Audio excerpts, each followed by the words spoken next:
Saudaraku yang dikasihi Tuhan, mari kita bersama-sama mengambil saat teduh. Kita menghadap Tuhan, kita ambil saat teduh. Ibadah keluarga pada malam hari ini yang bertempat di rumah Bapak Adi Raharjo, di kelompok Simon Petrus sebelah utara. Tentu sama-sama kami lakukan hanya di dalam nama Allah Bapa, Allah Putra, dan persekutuan dengan Roh Kudus. Amin. Kembali lagi Bapak dan Ibu, kita puji Tuhan dari Kidung Jemaat nomor 376.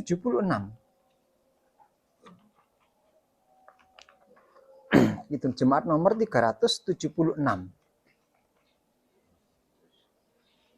Ikut dikau saja Tuhan, jalan damai bagiku, aku selamat dan sentosa hanya oleh darah-Mu, dan seterusnya. Ikut dikau saja Tuhan, jalan damai bagiku, aku selamat dan sentosa hanya oleh darah-Mu.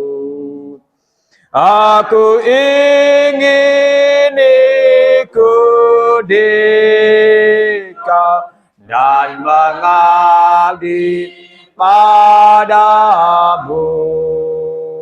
Dalam Dikau juru selamat, ku bahagia penuh. Ya, Bapak dan Ibu, mari kita kembali lagi menghadap Tuhan. Kita berdoa, kita serahkan sepenuhnya hanya di tangan Tuhan persekutuan kita pada malam hari ini. Kita kembali berdoa. Dengan segala kerendahan hati kami Tuhan, kami anak-anak-Mu yang tergabung di kelompok Simon Petrus sebelah utara, dan tepatnya berkumpul di rumah Bapak Adi Raharjo pada petang hari ini. Bersama-sama sujud kembali kepadamu, bersama-sama pula kami mengucapkan puji dan syukur atas segala berkat-Mu, atas segala pertolongan-Mu yang benar-benar sudah kami terima dan rasakan di dalam hidup dan kehidupan kami. Begitu juga Tuhan atas segala dosa dan kesalahan kami, baik itu yang kami lakukan langsung terhadap Tuhan, baik itu yang kami sengaja maupun yang tidak kami sengaja, baik juga kesalahan yang kami lakukan terhadap anak-anak kami, terhadap suami dan istri, terhadap orang tua, terhadap tetangga kami. Sungguh pada petang hari ini Tuhan, Kau ampuni kami. Agar persekutuan yang kami lakukan pada malam hari ini, dari awal pertengahan hingga pada akhirnya semua boleh berkenan di depan Tuhan. Oleh karena itu sekali lagi Tuhan, ampuni dosa dan kesalahan kami. Begitu juga selanjutnya Tuhan kami yang di surga, bila kami sebentar bersama-sama ini sepakat ingin mendengarkan sebagian dari sabda-Mu yang tertulis dan tersirat di dalam Alkitab, yang tentu akan kami pelajari bersama-sama. Pakailah kami ya Tuhan, bukalah hati dan pikiran kami satu persatu. Berikan kami kesempatan, berikan kami kekuatan, berikan kami hikmat, agar kami sekalian mampu mendengarkan firman-Mu dengan baik dan tentunya merenungkan bahkan memberlakukan firman itu dalam kehidupan kami hari lepas hari. Bagi kami yang sedang berdiri di tempat ini yang tentu akan Kau pakai untuk menyampaikan sebagian dari firman-Mu, pakailah kami sepenuhnya Tuhan. Agar apapun yang kami katakan, kami sampaikan kepada warga jemaat-Mu ini, tentu semua boleh tersampaikan seturut dengan rencana Tuhan. Dan oleh karena itu semua Tuhan, jalannya persekutuan kami pada saat ini dari awal pertengahan hingga pada akhirnya. Dan semuanya kami serahkan di dalam nama Tuhan kami Yesus Kristus sebagai Tuhan dan Juru Selamat kami yang hidup. Amin. Baiklah Bapak dan Ibu yang dikasihi Tuhan, kita bersama-sama buka Alkitabnya. Kita buka Alkitabnya pada sore hari ini. Bacaan kami ambil dari Perjanjian Perjanjian Baru Bapak dan Ibu. Perjanjian Baru dari Injil Yohanes 17. Injil Yohanes 17 atau Yohanes 17 ayat 21 sampai dengan 23. 3 ayat saja. Yohanes 17 ayat 21 sampai dengan 23. Saya baca untuk kita semua, demikian bunyinya. Dengan perikop doa Yesus untuk murid-muridnya. Ayat 21, supaya mereka semua menjadi satu. Sama seperti Engkau ya Bapa, di dalam aku dan aku di dalam Engkau. Agar mereka juga di dalam kita. Supaya dunia percaya bahwa Engkaulah yang telah mengutus aku. Aku telah memberikan kepada mereka kemuliaan yang Engkau berikan kepadaku. Supaya mereka menjadi satu. Sama seperti kita adalah satu. Aku di dalam mereka dan Engkau di dalam aku, supaya mereka menjadi satu dengan sempurna. Agar dunia tahu bahwa Engkau yang telah mengutus aku dan membawa Engkau mengasihi mereka sama seperti Engkau mengasihi aku. Berbahagialah Bapak dan Ibu yang telah mendengarkan firman Tuhan, bahkan memberlakukan dan memeliharanya firman itu dalam kehidupannya hari lepas hari. Marilah firman Tuhan tadi sebelum kita renungkan bersama, kita sambut kembali dengan memuji Tuhan dari Kidung Jemaat nomor 50A Bapak dan Ibu. Kidung Jemaat nomor 50A kita pujikan bait 1 dan 6. Kidung Jemaat 50A kita pujikan bait 1 dan 6. 50A. Sabdamu abadi suluh langkah kami, yang mengikutinya hidup sukacita. Kemudian bait 6, tolong agar kami rajin mendalami lalu melakukan sabdamu ya Tuhan. Kidung Jemaat 50A bait 1 dan 6, sabdamu abadi. Monggo. Sabdamu abadi suluh langkah kami, yang mengikutinya hidup sukacita. 6. Tolong agar kami rajin mendalami lalu melakukan sabdamu ya Tuhan. Ya Bapak dan Ibu, sabdamu abadi. Sabda Tuhan memang abadi. Suluh langkah kaki kita semua agar kita tidak tersantuk dalam berbagai macam pencobaan yang teramat dalam. Baiklah saudara yang dikasih Tuhan, sebagai tema renungannya, yaitu kami beri judul Beda Tapi Satu. Temanya beda tapi satu. Saudara yang dikasih Tuhan, kalau boleh saya bertanya, ini bacaannya kan doa Yesus untuk murid-muridnya. Murid Yesus itu sebetulnya ada berapa sih? Ada berapa? Mbak yang masih sekolah, murid Yesus ada berapa? 12, ya. Murid Yesus ada 12. Dan perlu diketahui Bapak dan Ibu, ada beberapa sejarah tentang murid Tuhan Yesus yang pernah saya baca begitu, bahwa murid Tuhan Yesus yang 12 orang itu ternyata ada yang paling tua, ada juga yang paling muda. Yakobus diantaranya salah satu murid yang paling tua Bapak dan Ibu. Kemudian Yohanes salah satu murid yang paling muda. Berarti murid Tuhan Yesus itu dari muda sampai tua semua ada. Begitu juga kalau kita baca latar belakang para murid Tuhan Yesus itu antara yang tua yang muda, antara satu dengan yang lain, baik Simon Petrus, Andreas, Yohanes, Filipus dan lain sebagainya mempunyai karakter yang berbeda-beda. Ada yang sedikit kaku, pemarah, ada yang suka mikir no duit tok, macam-macam. Karena memang latar belakangnya berbeda. Kalau kita lihat dari yang pertama itu Simon Petrus. Itu latar belakang mereka, yaitu seorang nelayan. Dia sukanya mencari ikan. Senengannya di pinggir pantai. Karena cari ikan.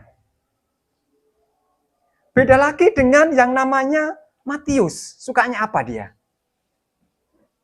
Ayo, Matius. Ada adik sekolah minggu? Matius, ya.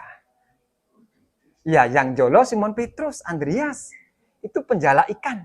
Akan tapi yang namanya Matius ini sukanya ngumpulnya duit, Bapak dan Ibu. Dia ini pemungut cukai. Dia narik pajak-pajak itu. Duduk di pintu gerbong, ayo sing bayar pajak mereka bayar. Itu Matius.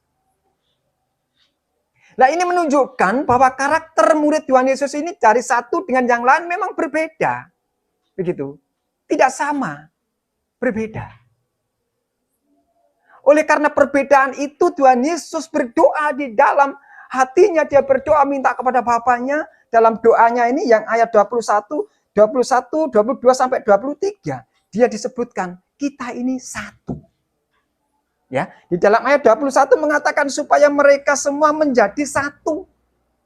Meskipun mereka berbeda karakter, berbeda latar belakang, berbeda pekerjaan, akan tetapi biar mereka itu menjadi satu.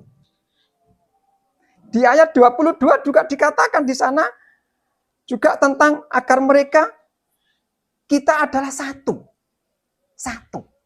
Begitu juga ayat 23 mengatakan satu. Dengan demikian bahwa meskipun murid Tuhan Yesus berbeda satu dengan yang lain, sukanya berbeda satu dengan yang lain, seperti Yudas Iskariot berbeda, ya toh? Akan tetapi mereka semua itu satu.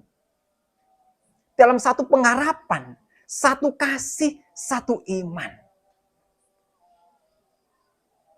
Ya toh? Begitu juga dengan kita Bapak dan Ibu berbeda. Saya berbeda dengan Bu Linda, ya. Saya berbeda dengan Bapak Wahono, karakter juga berbeda, pekerjaan berbeda, pola pikir berbeda, akan tetapi kita semua satu. Oleh karena itu di dalam jemaat ini Bapak dan Ibu, apabila kita mendapatkan seseorang beda pendapat, beda argumen, itu hal yang lumrah. Itu hal yang biasa. Jadi jangan kalau ada orang berbeda, jangan dibenci Bapak dan Ibu ya. Jangan dijauhi. Karena itu memang salah satu unsur untuk membentuk suatu keindahan di dalam ikut Yesus. Tidak akan terjadi sebuah keindahan, keharmonisan di dalam ikut Yesus kalau tidak ada perbedaan. Oleh karena itu beda, biar saja. Yang penting mereka semua, kita semua satu iman, satu kasih, dan satu tujuan. Bapak dan Ibu, kita bisa bayangkan. Kalau kita semua sama, ya nggak lucu jadinya. Ya toh? Kita memang harus berbeda. Untuk menggenapi janji Tuhan, untuk membuat sesuatu ini menjadi indah, harus ada perbedaan. Tidak akan ada keindahan kalau tidak ada perbedaan. Jadi unsur perbedaan itu karena unsur keindahan itu karena ada beda. Jadi kalau ada bunga yang warna ada yang merah, kuning, putih, hijau dikumpulkan jadi satu, diikat dengan yang cuma putih tok, indah yang mana? Ayo, saya mau tanya, bunga yang diikat yang satu ini jenisnya putih tok. Yang satu ikat ini jenisnya ada merah, ada kuning, ada ungu, indah yang mana? Ya, yang rangkaian berbeda-beda itu toh. Nah, berarti kita ini kalau beda, ya jangan dibenci. Itulah unsur dari sebuah keindahan. Indah loh beda. Untuk menyatukan suatu perbedaan itu yang harus kita temukan, begitu. Orang rumah tangga aja beda loh ya. Iya. Saya dengan istri ini bertahun-tahun bagaimana bisa menyatukan satu misi. Donje, kaitannya ya rawat terus. Tahu kalah, ya syukur alhamdulillah gak sampai cerai. Ya karena perbedaan, bukan karena apa. Gitu loh. Cuma karena perbedaan. Jadi kalau kita membenci suatu perbedaan, ya itu keliru. Makanya di dalam doa Tuhan Yesus agar mereka semua satu. Bukan seragam loh Bapak dan Ibu. Bukan seragam. Satu. Ya, diikat menjadi satu. Bukan diseragamkan. Beda. Kalau kita menjadi satu, bukan berarti harus sama. Enggak. Kalau seragam harus sama. Kan begitu. Kalau seragam ya putih-putih semua. Begitu. Kalau hijau-hijau semua itu namanya seragam. Di dalam doa Tuhan Yesus tidak mengendaki, Bapak, jadikanlah murid-muridku ini seragam. Enggak. Jadikanlah murid-muridku ini menjadi satu meskipun mereka beda. Itulah. Oleh karena itu, kita beda, akan tetapi kita tetap menjadi satu. Jadi Bapak dan Ibu, untuk membangun suatu kehidupan berjemaat, membangun suatu kehidupan berkelompok, memang banyak liku-likunya. Banyak perbedaan, itu memang iya. Akan tapi kita tetap satu iman, satu keyakinan, satu kasih di dalam nama Tuhan kita, Yesus Kristus. Saudara yang dikasihi Tuhan kita, Yesus Kristus, memang menyatukan sebuah perbedaan itu sulit. Sulit sekali. Sulit. Akan tetapi Tuhan tidak mengendaki itu. Justru kalau ada perbedaan itu menunjukkan bahwa perkumpulan kita ada sebuah perkembangan.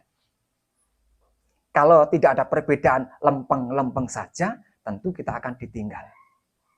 Zaman ini semakin lama semakin kenceng Bapak dan Ibu. Kita dituntut untuk berpikir. Bagaimana kita akan bisa berpikir untuk menemukan jalan yang terbaik bagi kemajuan sebuah gereja? Tentu harus ada ide dan gagasan. Dan gagasan itu digodok bersama-sama dalam sebuah perdebatan. Ya, dalam sebuah perbedaan. Untuk mendapatkan suatu ide yang baik dan menjadi sebuah kesepakatan bareng. Sepakat. Dan itu yang harus kita junjung tinggi apapun kondisi dan apapun keadaannya. Meskipun itu di gereja, meskipun itu di kelompok. Kadang-kadang berbeda toh. Dalam Hari Raya Paskah aja mungkin kita berbeda. Sebentar lagi ya kita akan Paskah. Dan perlu diketahui nanti jalan Paskahnya lewat Ganjul. Seperti tahun kemarin mungkin istirahatnya begitu jeda sebentar di rumahnya Bu Sumirah mungkin di sana. Di Baan itu. Mungkin di sana kita bersama-sama minum teh, minum kopi, mangan godokan kaspe. Ya, itu. Ojo akake nek mangan godokan telon itu tidak enak ambune. Ya, itu kebersamaan, bukan berarti kita seragam ya. Ada kebersamaan di sana, meskipun beda kita sama, satu iman, satu gereja, satu utusan, sungguh indah. Itu indah. Kalau sudah berbeda, berjalan bareng-bareng, kelihatannya rukun, harmonis, enak dipandang. Ya, luar biasa. Kalau kita melihat orang yang seragam, mungkin ya sudah biasa. Wis itu seragam, wis memang ngono. Kan begitu. Akan tetapi kalau kita melihat orang yang berbeda, berjalan bareng, bergandengan bareng, sungguh indah. Itu harapan Tuhan Yesus di dalam doanya. Tuhan Yesus berdoa untuk kula lan panjenengan sedaya, supados kula lan panjenengan saged dados tunggal wonten ing satu iman, satu pengharapan dan satu kasih. Boten amin? Gusti Yesus memberkati.